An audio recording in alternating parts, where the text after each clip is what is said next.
Salam persaudaraan dari Bukit Sandar Matahari Ledalero. Kami menyapamu semua dalam senandung ucap salam dalam Sang Sabda.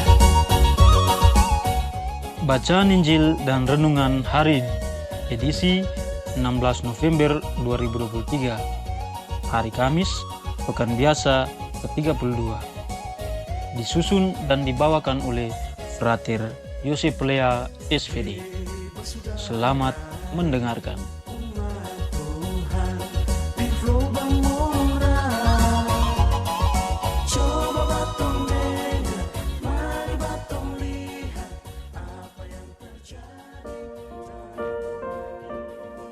Bacaan diambil dari Injil Lukas bab 17 ayat 20 sampai 25.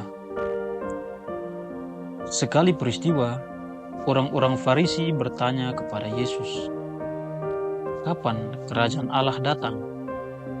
Yesus menjawab, "Kerajaan Allah datang tanpa tanda-tanda lahiriah. Tidak dapat dikatakan, 'Lihat, ia ada di sini,' atau 'ia ada di sana.' Sebab sesungguhnya kerajaan Allah sudah ada di tengah-tengahmu." Yesus berkata kepada para murid, "Akan datang waktunya kalian ingin melihat salah satu hari Anak Manusia itu, tetapi kalian tidak akan melihatnya.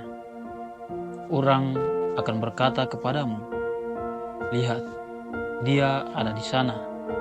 Lihat, dia ada di sini.' Tetapi jangan kalian pergi ke situ. Jangan kalian ikut.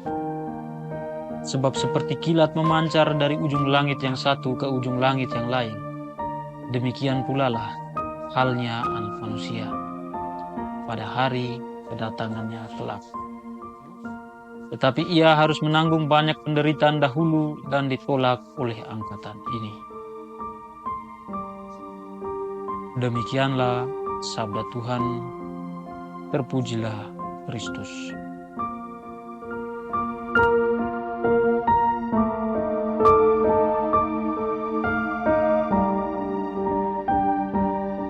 Saudari-saudara yang terkasih dalam Kristus Tuhan, kita baru saja mendengar Injil yang berkisah tentang pertanyaan orang-orang Farisi kepada Yesus perihal kedatangan kerajaan Allah.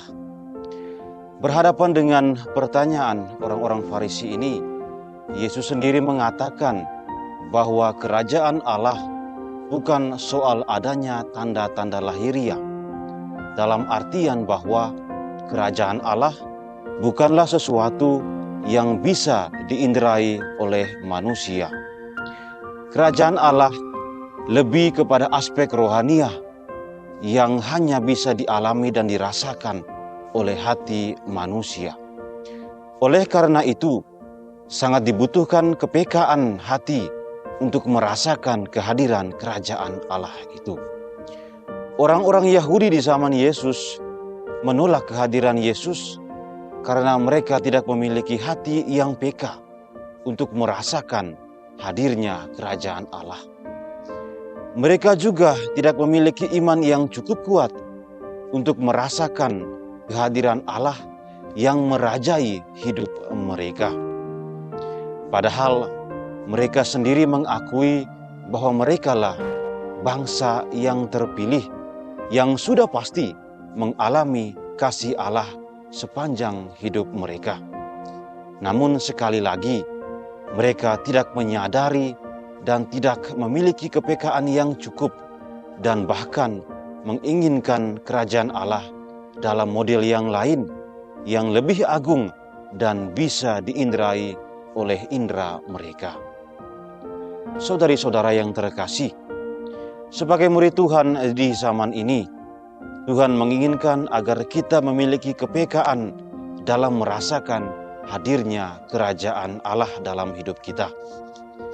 Ingat bahwa ketika kita merasakan kasih, kebahagiaan, sukacita, pengampunan, dan penyertaan, saat itulah sebenarnya kita sedang merasakan suasana kerajaan Allah yang sederhana namun nyata. Kita harus sadar bahwa suasana-suasana itu juga merupakan percikan-percikan atau remah-remah kasih yang diberikan oleh Allah Sang Raja Agung kepada kita. Atas percikan-percikan atau remah-remah kasih Allah itu, kita dituntut untuk selalu bersyukur dan membagikannya kepada sesama yang lain. Saya teringat akan perkataan Paus Fransiskus dalam sebuah film yang berjudul A Man of His Word, yang jika diparafrasekan bunyinya kira-kira demikian. Senyuman dan sikap humor merupakan keindahan sehari-hari yang sederhana, namun dapat membantu orang lain yang menderita. Perkataan Paus Fransiskus ini saya kira harus kita wujud nyatakan dalam kehidupan kita setiap hari. Ketika kita tersenyum bahagia dan penuh sukacita, serta merasa dicintai oleh Allah, kita juga harus membagikannya kepada sesama lewat kehadiran kita, tutur kata kita, perilaku kita, serta niat-niat hati kita. Dengan membagikannya kepada sesama, tentu akan membuat mereka merasa dicintai, diampuni, serta dikuatkan. Apalagi bagi sesama yang sedang dalam kesulitan-kesulitan hidup.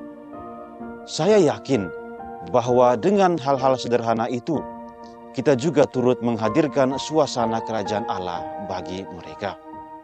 Saudari-saudara yang terkasih, sebagai penutup dari renungan singkat ini, kita perlu merefleksikan diri kita. Sudahkah kita memiliki hati yang peka untuk merasakan hadirnya kerajaan Allah dalam hidup kita? Sudahkah kita turut mengambil bagian dalam menciptakan kerajaan Allah bagi sesama di sekitar kita? Ataukah sebaliknya, kehadiran kita, tutur kata kita, dan perilaku serta niat-niat hati kita justru menghadirkan neraka bagi sesama di sekitar kita? Mari kita bertanya pada diri kita. Semoga Tuhan memberkati kita.